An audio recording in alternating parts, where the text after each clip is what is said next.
నమస్కారం ETV news కు స్వాగతం ముఖ్యాంశాలు తెలంగాణలో స్థానిక ఎన్నికలకు షెడ్యూల్ విడుదల జెడ్పీటీసీ ఎంపీటీసీ పంచాయతీ ఎన్నికలకు 5 విడతల్లో పోలింగ్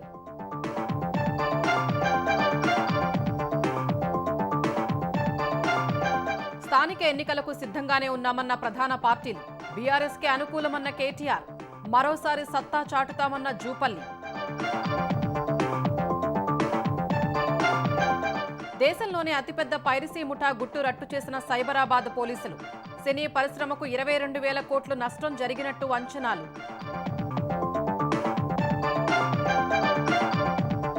కృష్ణా ఉధృతికి జలమయమైన ఏపీలోని లోతట్టు ప్రాంతాలు ఎప్పుడేం జరుగుతుందోననే భయంలో లంక గ్రామాల ప్రజలు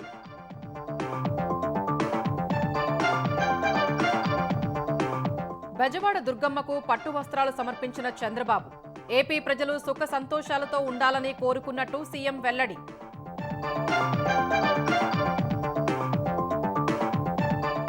రెండు గిన్నెస్ రికార్డులు సాధించిన బతుకమ్మ సంబురాలు అత్యధిక మంది ఒకేసారి నృత్యం చేసినందుకు అందుకున్న మహిళలు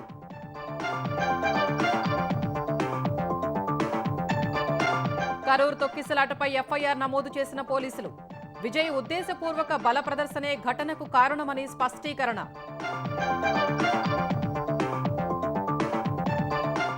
అమెరికా అధ్యక్షుడు ట్రంప్ మరో సంచలన నిర్ణయం విదేశాల్లో చిత్రీకరించే సినిమాలపై 100% సుంకాలు వేయనున్నట్టు ప్రకటన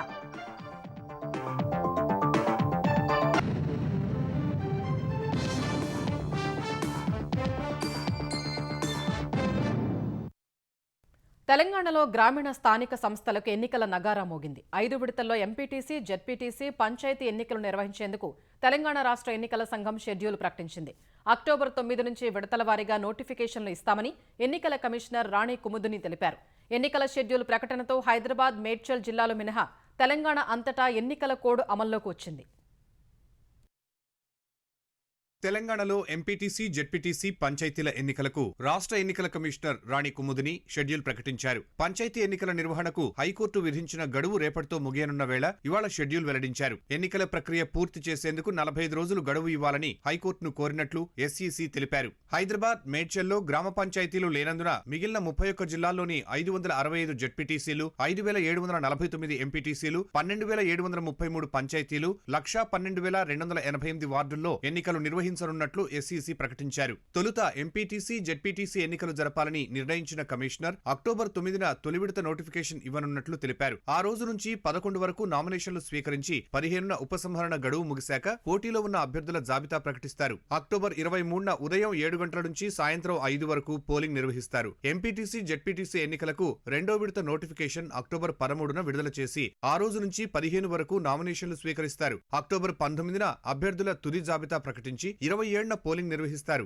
మొదటి విడతలో 292 జెడ్పీటీసీ 2,963 ఎంపీటీసీ స్థానాలకు రెండో విడతలో 273 జెడ్పీటీసీ 2,786 ఎంపీటీసీ స్థానాలకు ఎన్నికలు జరగనున్నాయి మండల పరిషత్ జిల్లా పరిషత్ చైర్పర్సన్ల ఎన్నికకు తరువాత నోటిఫికేషన్ ఇవ్వనున్నారు గ్రామ పంచాయతీల వార్డు సభ్యులు సర్పంచ్ల ఎన్నికలు 3 విడతలుగా జరగనున్నాయి అక్టోబర్ 17న మొదటి విడత నోటిఫికేషన్ విడుదల కానుంది ఆ రోజు నుంచి 19 వరకు నామినేషన్లు స్వీకరించి 23న ఉపసంహరణ సమయం ముగిశాక అభ్యర్థుల తుది జాబితా ప్రకటిస్తారు అక్టోబర్ 31న ఉదయం 7 నుంచి మధ్యాహ్నం 1 గంట వరకు పోలింగ్ నిర్వహిస్తారు మధ్యాహ్నం 2 గంటల నుంచి ఓట్లు లెక్కించి ఫలితాలు వెల్లడిస్తారు రెండో విడత నోటిఫికేషన్ 21న ఇస్తారు ఆ రోజు నుంచి 23 వరకు నామినేషన్లు స్వీకరిస్తారు నవంబర్ 4న పోలింగ్ నిర్వహించి ఫలితాలు ప్రకటిస్తారు మూడో విడత నోటిఫికేషన్ అక్టోబర్ 25న జారీ చేసి 27 వరకు నామినేషన్లు స్వీకరిస్తారు నవంబర్ 8న పోలింగ్ జరిపి ఫలితాలను వెల్లడిస్తారు గురువారం ఉదయం ఎలక్షన్ నోటీసు అన్నది 9వ తేదీ నుంచి మొదలవుతుంది ఆ రోజు నుంచి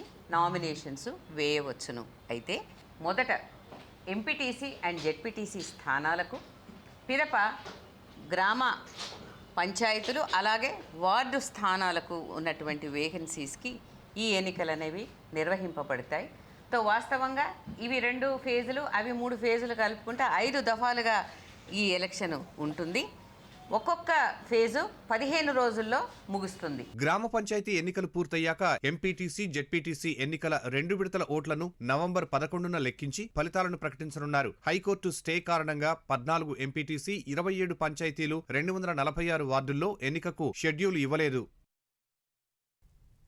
స్థానిక సంస్థల ఎన్నికల్లో అత్యధిక స్థానాలు కైవసం చేసుకుని బీఆర్ఎస్ పార్టీకి మరోసారి తగిన గుణపాఠం చెబుతామని తెలంగాణ అబ్కారీ శాఖ మంత్రి జూపల్లి కృష్ణారావు అన్నారు. గతంలో ప్రజలు ఓటుతో సమాధానం చెప్పినప్పటికీ వారి తీరు మారట్లేదని విమర్శించారు. అచ్చంపేటలో కేటీఆర్ అన్ని అసత్యాలు చెప్పారని మంత్రి జూపల్లి కృష్ణారావు ఆరోపించారు. కేటీఆర్ నల్లమల పులి కాదు పిల్లి అని అన్నంత మాత్రాన రేవంత్ రెడ్డి డిగ్రేడ్ అవుతాడా? రేవంత్ రెడ్డి పులియా పిల్లి అనేది మొన్న జరిగిన 2023 ఎన్నికల్లో ఆ పంజాబ్ విసిరితేనే కదా బీఆర్ఎస్ పార్టీ మట్టి గడిచి కాంగ్రెస్ పార్టీ అధికారంలోకి వచ్చింది. అంటే మర్చిపోయినట్టుంది. రేపు మళ్ళీ స్థానిక సంస్థ ఎన్నికల్లో మళ్ళీ ఒకసారి పంజాబ్ విసిరి లోకల్ బాడీలో వచ్చిన తర్వాత మళ్ళీ ఒకసారి ధ్యాసకు చేస్తాం. స్థానిక సంస్థల ఎన్నికలు ఎదుర్కొనేందుకు సిద్ధంగా ఉన్నామని బీఆర్ఎస్ కార్యనిర్వాహక అధ్యక్షుడు కేటీఆర్ తెలిపారు. తెలంగాణలో ఉన్న వాతావరణం చూస్తే గల్లీ ఎన్నికైనా ఢిల్లీ ఎన్నికైనా బీఆర్ఎస్కు అనుకూలమే అన్న పరిస్థితి కనిపిస్తోందని వ్యాఖ్యానించారు. జూబ్లీహిల్స్ నియోజకవర్గానికి చెందిన టీడీపీ నేత ప్రదీప్ చౌదరి తెలంగాణ భవన్లో కేటీఆర్ సమక్షంలో బీఆర్ఎస్లో చేరారు. హైదరాబాద్ నగరంలో ఒక్కటంటే ఒక్క ఫ్లైఓవర్ కూడా కట్టని కాంగ్రెస్ కనీసం రోడ్లను కూడా నిర్వహించలేకపోతోందని ఆరోపించారు. పురపాలక మంత్రిగా రేవంత్ రెడ్డి పూర్తిగా విఫలమయ్యారని విమర్శించారు. ఒకప్పుడు తెలుగువాడు దేశంలో ఉన్నాడని ఎన్టీఆర్ నిరూపిస్తే దేశంలో తెలంగాణ వారు ఉన్నారు అని కేసీఆర్ నిరూపించారని కేటీఆర్ అన్నారు. ఎన్నికలు ఎప్పుడొచ్చినా ఏ రకంగా వచ్చినా ఎదుర్కోవడానికి పార్టీ ఎప్పుడు సిద్ధంగానే ఉంటుంది. మరి ఇప్పుడు స్థానిక సంస్థల ఎన్నికలు వచ్చాయని చెప్తున్నారు, అది కూడా ఎదుర్కొంది. ప్రజల మతిమరుపు మీద కాంగ్రెస్ పార్టీకి అపారమైన విశ్వాసం ఉంది. మేము ఎన్నికల ముందు చెప్పినవన్నీ ప్రజలు మర్చిపోయారు. ఎన్నికలకు ముందు ఏదైతే మేము అరచేతిలో వైకుంఠం చూపెట్టి ప్రజల్ని మోసం చేసి ఓట్లు తెచ్చుకున్నామో ఆ విషయం అంతా ప్రజలు మర్చిపోయారని చెప్పి కాంగ్రెస్ పార్టీ వాళ్ళు అనుకుంటా ఉన్నారు. ఎన్ని మాటలు చెప్పారో కాంగ్రెస్ వాళ్ళు మర్చిపోయారు, కానీ ప్రజలు మర్చిపోలేదు. ప్రతి వర్గానికి ఎంత బాకీ ఉన్నది ఈ ప్రభుత్వం అంటూ ఈ కాంగ్రెస్ బాకీ కార్డుని మనం ఇంటింటికి తీసుకపోతే ఇదే కాంగ్రెస్ పాలిట బ్రహ్మాస్త్రం అవుతుంది. తెలంగాణలో జరగనున్న స్థానిక సంస్థల ఎన్నికల్లో అత్యధిక స్థానాలు గెలుస్తామని బీజేపీ ధీమా వ్యక్తం చేసింది. స్థానిక సంస్థలే లక్ష్యంగా బీజేపీ ఇప్పటికే గ్రామీణ, మండల, నియోజకవర్గ స్థాయిలో వర్క్షాపుల్ని నిర్వహించింది. ఎన్నికల నగారా మోగడంతో మరింత దూకుడుగా ప్రజల్లోకి వెళతామని బీజేపీ తెలంగాణ అధ్యక్షుడు రామచంద్రరావు చెప్పారు. మ్యాక్సిమం మేము గెలుస్తామని చెప్పి నాకు పూర్తి నమ్మకం ఉన్నది. ఎందుకంటే ఈరోజు గ్రామీణ ప్రాంతంలో కేంద్ర ప్రభుత్వం తీసుకున్న పథకాలు ప్రజల దాకా చేరుతూ ఉన్నాయి. ముఖ్యంగా 5 కిలోల బియ్యం కేంద్ర ప్రభుత్వం ఇస్తుంది. తర్వాత రహదారులు గ్రామీణ సడక్ యోజన కింద, తర్వాత ఉజ్వల కింద గ్యాస్లు ఇస్తూ ఉన్నాం. తర్వాత రైతులకు ఫసల్ బీమా ఇస్తూ ఉన్నాం. ప్రధానమంత్రి కిసాన్ సమ్మాన్ యోజన 6,000 రూపాయలు. వీళ్ళు ఇంకా రైతు బంధువులు ఇవ్వట్లే, 15,000 ఇస్తున్నారు, ఓన్లీ 6,000 ఇచ్చారు. కాబట్టి మేము 6,000 రూపాయలు ప్రతి సంవత్సరం ఎవరైతే లబ్ధిదారులు ఉన్నారో అనౌన్స్ చేసినది ఎక్కడికి తప్పలేదు.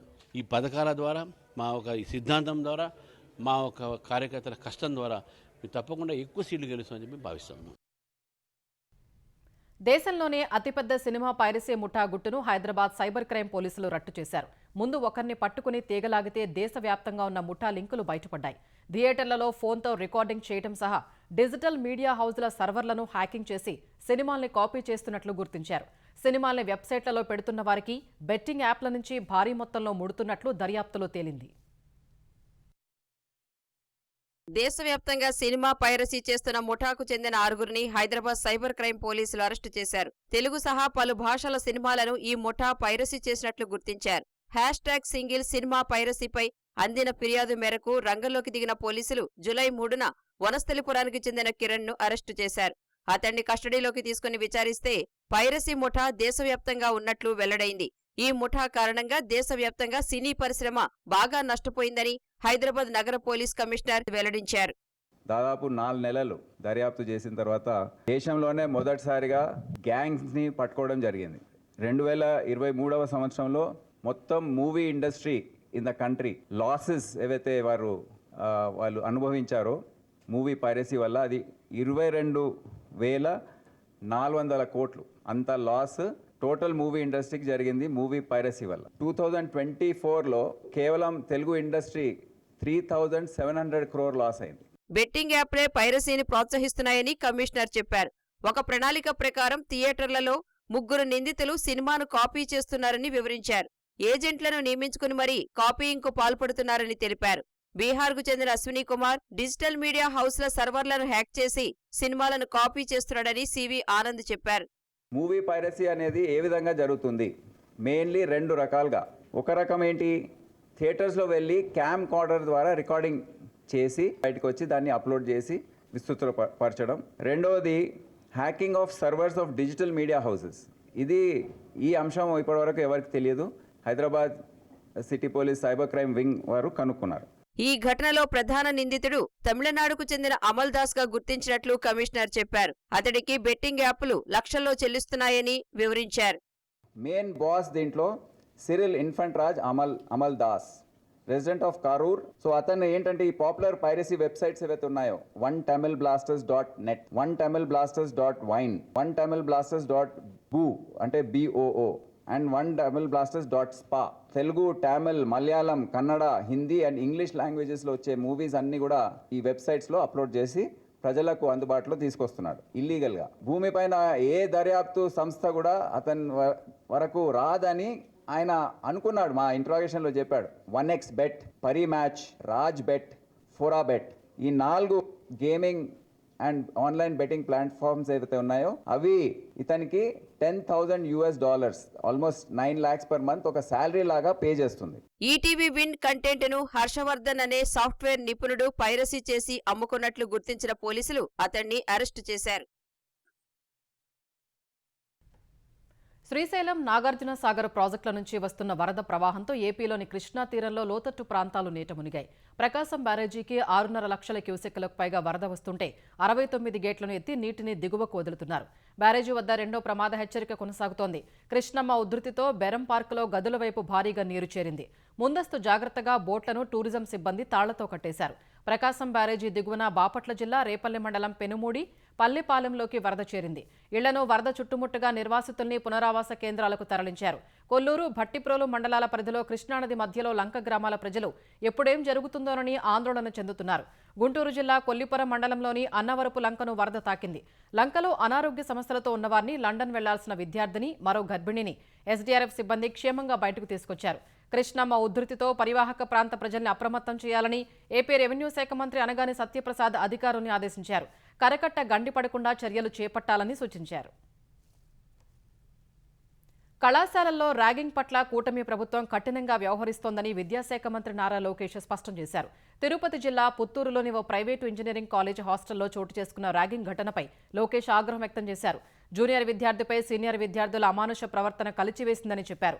సదరు విద్యార్థులపై యాజమాన్యం ఇప్పటికే చర్యలు తీసుకుందన్న మంత్రి ఘటనపై కేసు నమోదు చేసి దర్యాప్తు చేస్తున్నట్లు వెల్లడించారు. విద్యార్థులు ర్యాగింగ్ను విడనాడి స్నేహపూర్వక వాతావరణాన్ని పెంపొందించుకోవాలని విజ్ఞప్తి చేశారు. పేద విద్యార్థుల పట్ల ఏపీ విద్యాశాఖ మంత్రి నారా లోకేష్ చిత్తశుద్దితో ఉన్నారని ఎక్సైజ్ గనుల శాఖ మంత్రి కొల్లు రవీంద్ర వెల్లడించారు. జగన్ ప్రభుత్వం పెట్టిన ఫీజు రీయింబర్స్మెంట్ బకాయిల్ని కూడా కూటమి ప్రభుత్వం చెల్లిస్తోందన్నారు. బడుగు బలహీన వర్గాల విద్యార్థుల సమస్యల పరిష్కారానికి లోకేష్ ఎంతో బాధ్యతగా పనిచేస్తున్నారని చెప్పారు. ఏ ఒక్క విద్యార్థి చదువుకునేందుకు ఆర్థికంగా ఇబ్బంది పడకూడదనే లక్ష్యంతో ప్రభుత్వం ముందుకెళ్తోందన్నారు. ఫీజు రీయింబర్స్మెంట్పై శాసన మండలిలో వాయిదా తీర్మానం అడిగిన వైసీపీ లోకేష్ సమాధానంతో పారిపోయిందని ఎద్దేవా చేశారు. తరువాతి రోజు వైసీపీ తప్పిదాలు ఎండగట్టేందుకు సిద్ధపడితే మండలిలో కాఫీ బాలేదంటూ ప్రజా సమస్యలు చర్చకు రాకుండా చేశారని ఆగ్రహం వ్యక్తం చేశారు. 2024లో కురిసిన భారీ వర్షాలకు తెలుగు రాష్ట్రాల్లో పూర్తిగా దెబ్బతిన్న 3 విద్యాసంస్థల పునర్నిర్మాణానికి ఈనాడు ముందుకొచ్చింది. ఈనాడు సహాయ నిధితో ఖమ్మం జిల్లా ఏదులాపురం మున్సిపాలిటీ పరిధిలోని జలగం నగర్, మహబూబాబాద్ జిల్లా నెల్లికుదురు మండలం రావిరాలలో ప్రాథమికోన్నత పాఠశాల, విజయవాడలోని పాలిటెక్నిక్ కాలేజీ నూతన భవనాల నిర్మాణాలకు శంకుస్థాపనలు చేసింది. ఖమ్మం జిల్లా ఏదులాపురం మున్సిపాలిటీ పరిధిలోని జలగం నగర్లో 2 కోట్ల అంచనా వ్యయంతో నిర్మించే జిల్లా పరిషత్ ఉన్నత పాఠశాల నూతన భవనం నిర్మాణానికి తెలంగాణ రెవెన్యూ మంత్రి పొంగులేటి శ్రీనివాసరెడ్డి భూమి పూజ చేశారు.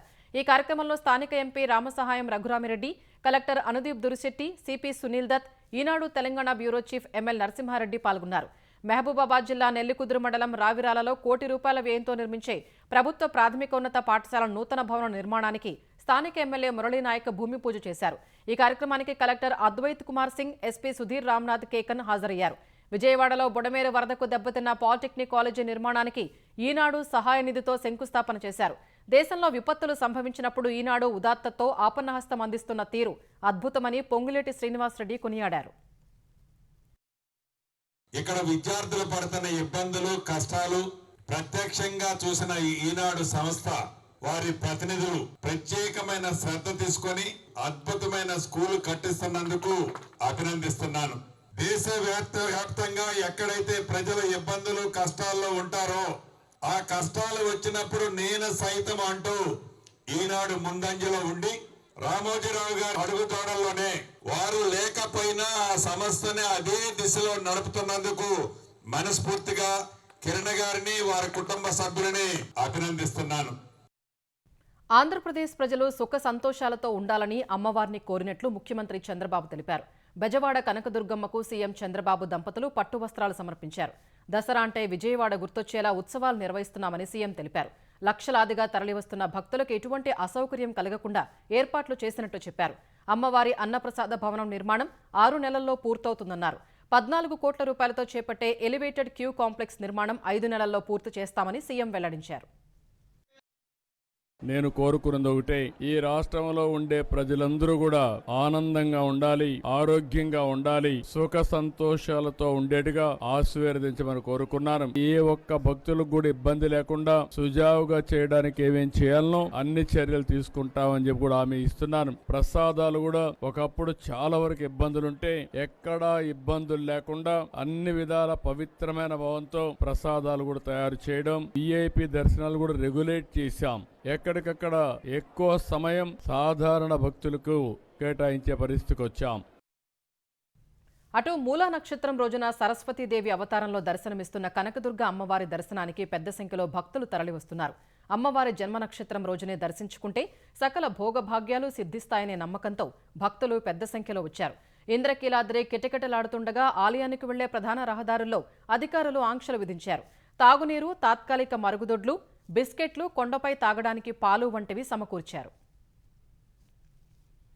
హైదరాబాద్ సరూర్ నగర్ స్టేడియంలో నిర్వహించిన బతుకమ్మ కార్యక్రమం 2 గిన్నిస్ వరల్డ్ బుక్ రికార్డులు సాధించింది. మైదానంలో ఏర్పాటు చేసిన 63 అడుగుల భారీ బతుకమ్మ చుట్టూ ఒకేసారి 1354 మంది మహిళలు చేసిన నృత్యం అతిపెద్ద జానపద నృత్యంగా రికార్డుకెక్కింది. అలాగే మైదానంలో 63 అడుగుల ఎత్తు, 11 అడుగుల వెడల్పు, 7 టన్నులతో ఏర్పాటు చేసిన బతుకమ్మ కూడా గిన్నిస్ రికార్డులోకి ఎక్కింది. 2 నెలల కృషితో ఈ కార్యక్రమాన్ని విజయవంతం చేసినట్టు మంత్రి సీతక్క తెలిపారు. గల్లీ నుంచి గ్లోబల్ వరకు ఏదైనా సాధిస్తామని మహిళలు చాటి చూపారని వెల్లడించారు. గల్లీలో ఉన్న గరిట తిప్పినా మనం ఏ రకంగా గ్లోబల్ వరకు వెళ్ళగలుగుతామో ఈ గిన్నిస్ బుక్ ఆఫ్ వరల్డ్ లో మన బతుకమ్మను ఈ రోజు రికార్డ్ చేసి ఎంతో శ్రద్ధతో పవిత్రతతో కష్టతరం కాదు ఏదైనా ఆడకూతులు సాధిస్తారని చూపించిన మా అక్క చెల్లెలందరికీ పేరు పేరున పాదాభివందనాలు. ఇదే లక్ష్యము, ఇదే పట్టుదల, ఎక్కడైనా ఏదైనా సాధించగలుగుతామనేటువంటి విశ్వాసంతో ఏ రంగంలో అయినా ముందడుగు వేద్దాం. తిరుమలలో శ్రీవారి బ్రహ్మోత్సవాలు అంగరంగ వైభవంగా సాగుతున్నాయి. ఈ ఉత్సవాల్లో ఇవాళ ఉదయం ఆ దేవదేవుడు రామావతారం అలంకారంలో హనుమంత వాహనాన్ని అధిరోహించి తిరుమాడ వీధుల్లో విహరిస్తూ భక్తులకు అభయప్రదానం చేశారు. గజరాజులు, అశ్వాలు, గోవులు ముందు సాగగా వివిధ రాష్ట్రాల నుంచి వచ్చిన కళాబృందాల నృత్యాలు భక్తుల్ని ఆకట్టుకున్నాయి. హనుమంత వాహనానికి పెద్ద సంఖ్యలో వచ్చిన భక్తులు స్వామివారికి కర్పూర హారతులు సమర్పించారు. ఈ మధ్యాహ్నం మలయప్ప స్వామి స్వర్ణరథంపై అభయప్రదానం చేశారు. అనంతరం ఆ ఏడుకొండల స్వామి గజవాహనంపై మాడవీధుల్లో విహరిస్తూ భక్తులకు ఆశీర్వాదాలు అందించారు. ఏపీ మద్యం కేసులో నిందితుడు మిథున్ రెడ్డికి విజయవాడ ఏసీబీ కోర్టు షరతులతో కూడిన బెయిల్ మంజూరు చేసింది. 2 లక్షల చొప్పున 2 పూచీకత్తులు సమర్పించాలని ఆదేశించింది. ప్రతివారం 2 రోజులు సిట్ దర్యాప్తు అధికారి ముందు హాజరు కావాలని స్పష్టం చేసింది. సోమవారం, శుక్రవారం ఉదయం 10 గంటల నుంచి సాయంత్రం 5 లోపు సిట్ దర్యాప్తు అధికారి ముందు హాజరు కావాలని ఆదేశించింది. ఇతర దేశాలకు వెళ్లాలంటే కోర్టు అనుమతి తీసుకోవాలని షరతు పెట్టింది. సాక్షుల్ని బెదిరించకూడదని, సహా నిందితులతో కేసుపై మాట్లాడరాదని తేల్చి చెప్పింది. ప్రస్తుత శాశ్వత ఇంటి చిరునామాల వివరాలు, WhatsApp number, Aadhaar, email ID కోర్టుకు అందించాలని ఆదేశించింది. తెలంగాణలో ఎమ్మెల్యేలపై దాఖలైన అనర్హత పిటిషన్లపై శాసనసభ స్పీకర్ గడ్డం ప్రసాద్ కుమార్ విచారణ చేపట్టారు. 3 రోజులు ఈ విచారణ సాగనుండగా ఇవాళ ప్రకాష్ గౌడ్, కాలే యాదయ్య, గుడి మహిపాల్ రెడ్డి, బండ్ల కృష్ణమోహన్ రెడ్డిలపై దాఖలైన పిటిషన్లపై విచారణ చేపట్టారు. ఈ 4గురిపై పిటిషన్ దాఖలు చేసిన ఎమ్మెల్యేలు కల్వకుంట్ల సంజయ్, చింతా ప్రభాకర్, పల్లా రాజేశ్వర్ రెడ్డిలను ప్రతివాదుల తరపు న్యాయవాదులు క్రాస్ ఎగ్జామిన్ చేశారు. ప్రకాష్ గౌడ్, కాలే యాదయ్య, గుడి మహిపాల్ రెడ్డి, బండ్ల కృష్ణమోహన్ రెడ్డిలను ఎల్లుండి పిటిషనర్ల తరపు న్యాయవాదులు క్రాస్ ఎగ్జామినేషన్ చేయనున్నారు. ఈ విచారణను పురస్కరించుకుని ఇవాళ్టి నుంచి వచ్చే నెల 6 వరకు అసెంబ్లీ ప్రాంగణంలో ఆంక్షలు విధించారు. మీడియా సహా ఎవరికి అసెంబ్లీ ప్రాంగణంలోకి ప్రవేశం లేదని స్పీకర్ తెలిపారు. విచారణకు చెందిన ఫోటోలు, వీడియో కానీ తీయరాదని స్పష్టం చేశారు. అసెంబ్లీ ప్రాంగణంలో మీడియాతో మాట్లాడరాదని, ఎమ్మెల్యేలు, ఎమ్మెల్సీలు వారి శాసనసభాపక్ష కార్యాలయాల వరకు వెళ్లడానికి మాత్రమే అనుమతి ఉందని స్పష్టం చేశారు. తెలంగాణ అసెంబ్లీలో ఆమోదం పొందిన బీసీలకు 42% రిజర్వేషన్ బిల్లుకు మద్దతుగా అన్ని పార్టీలు హైకోర్టుకు అఫిడవిట్లు ఇవ్వాలని మంత్రులు పొన్నం ప్రభాకర్, వాకాటి శ్రీహరి కోరారు. గాంధీభవన్లో మీడియాతో మాట్లాడిన వారు ప్రభుత్వానికి న్యాయస్థానంపై గౌరవం ఉందని తెలిపారు. నోటికాడి ముద్దను లాగవద్దని పొన్నం ప్రభాకర్ ప్రతిపక్షాలకు విజ్ఞప్తి చేశారు. సామాజిక న్యాయం ఆలోచించే వారంతా బలహీన వర్గాల గొంతుకు మద్దతు ఇవ్వాలని కోరారు. అమెరికా అధ్యక్షుడు డొనాల్డ్ ట్రంప్ మరో సంచలన నిర్ణయం తీసుకున్నారు. విదేశీ సినిమాలపై 100% సుంకాలు విధించనున్నట్లు ప్రకటించారు. అమెరికా వెలుపల చిత్రీకరించే చిత్రాలపై 100% సుంకాలు విధించనున్నట్లు తెలిపారు. ఈ మేరకు సామాజిక మాధ్యమం ట్రూత్ సోషల్లో ట్రంప్ పేర్కొన్నారు. అమెరికా చిత్ర నిర్మాణ వ్యాపారాన్ని ఇతర దేశాలు దోచుకుంటున్నాయని ఆరోపించారు. చిన్నారి నుంచి క్యాండీ లాక్కున్నట్లు ఇతర దేశాలు తమ వ్యాపారాన్ని ఆక్రమించాయని మండిపడ్డారు. ప్రధానంగా దీనివల్ల కాలిఫోర్నియా తీవ్రంగా దెబ్బతిందన్నారు. బలహీనమైన అసమర్థ గవర్నర్ కారణంగా కాలిఫోర్నియా నష్టపోతోందని ట్రంప్ మండిపడ్డారు. ఈ సమస్యను పరిష్కరించాలని అమెరికా బయట చిత్రీకరించే చిత్రాలపై 100% సుంకాలు విధించనున్నట్లు చెప్పారు. ట్రంప్ నిర్ణయంతో భారతీయ సినిమాలపై తీవ్ర ప్రభావం పడే అవకాశం ఉంది. అటు ఫర్నిచర్ దిగుమతులపైన సుంకాలు విధించనున్నట్లు ట్రంప్ చెప్పారు. టీవీకే అధినేత విజయ్ ఉద్దేశపూర్వక రాజకీయ బల ప్రదర్శన వల్లే కరూర్ దుర్ఘటన చోటు చేసుకుందని పోలీసులు పేర్కొన్నారు. ఈ తొక్కిసలాట ఘటనపై ఎఫ్ఐఆర్ నమోదు చేసిన పోలీసులు 4 పేర్లను అందులో చేర్చారు. విజయ్ ర్యాలీ శనివారం ఉదయం 9 గంటలకే ప్రారంభం కావాల్సి ఉండగా 11 గంటలకు భారీ ఎత్తున జనం తరలివచ్చారని పేర్కొన్నారు. మధ్యాహ్నమే విజయ్ మాట్లాడాల్సి ఉండగా ఆయన సాయంత్రం 7ంటికి వచ్చారని పేర్కొన్నారు. భారీ జనసందోహాన్ని చూపించేందుకు ఉద్దేశపూర్వకంగా విజయ్ ఆలస్యంగా వచ్చారని వెల్లడించారు. ఈ సమయానికి జన సమూహాన్ని నియంత్రించడం కష్టమైందని, అది తొక్కిసలాటకు దారితీసిందన్నారు. అటు తొక్కిసలాట ఘటనపై అసత్య ప్రచారాన్ని వ్యాప్తి చేయవద్దని తమిళనాడు సీఎం ఎంకే స్టాలిన్ విజ్ఞప్తి చేశారు. ఈ ఘటనపై విచారం వ్యక్తం చేసిన స్టాలిన్ మృతుల కుటుంబాలకు ప్రగాఢ సంతాపం తెలిపారు. ప్రతి ఒక్కరూ తమ రాజకీయ వైరుధ్యాలు, విధానపరమైన విభేదాలు, వ్యక్తిగత శత్రుత్వాన్ని పక్కన పెట్టి ప్రజల సంక్షేమం కోసం ఆలోచించాలని స్టాలిన్ అభ్యర్థించారు. అటు తొక్కిసలాటలో మృతుల సంఖ్య 41కి పెరిగింది. వివిధ ఆసుపత్రుల్లో 60 మందికి పైగా చికిత్స పొందుతున్నారు. తొక్కిసలాట బాధితుల్ని కేంద్ర ఆర్థిక మంత్రి నిర్మలా సీతారామన్ పరామర్శించారు. మెరుగైన వైద్యం అందించాలని అధికారుల్ని ఆదేశించారు. అటు ఈ ఘటనపై వేసిన ఏకసభ్య కమిషన్ దర్యాప్తు చేస్తోంది. రిజర్వ్ బ్యాంక్ మధ్యంతర ద్రవ్య పరపతి విధానం ప్రకటించడానికి ముందు మదుపరులు ఆచితూచి వ్యవహరించిన వేళ దేశీయ స్టాక్ మార్కెట్లు స్వల్ప నష్టాల్లో ముగిశాయి. వరుసగా 7వ సెషన్లో నష్టపోయిన సూచీ ఇవాళ 61 పాయింట్లు క్షీణించింది. ఈ ఉదయం 80,589 పాయింట్ల వద్ద ప్రారంభమైన సూచీ ఆరంభం నుంచే హెచ్చుతగ్గులకు గురైంది. ఈ క్రమంలో 80,249 పాయింట్ల కనిష్ట స్థాయికి పడిపోయిన సూచీ తర్వాత కాస్త పుంజుకుంది. ఈ దశలో 80,851 పాయింట్ల గరిష్ట స్థాయిని తాకిన సూచీ చివర్లో మరోసారి అమ్మకాల ఒత్తిడికి గురైంది. చివరికి 80,365 పాయింట్ల వద్ద స్థిరపడింది. జాతీయ స్టాక్ ఎక్స్చేంజ్ సూచీ నిఫ్టీ 20 పాయింట్లు క్షీణించి 24,635 పాయింట్ల వద్ద ముగిసింది.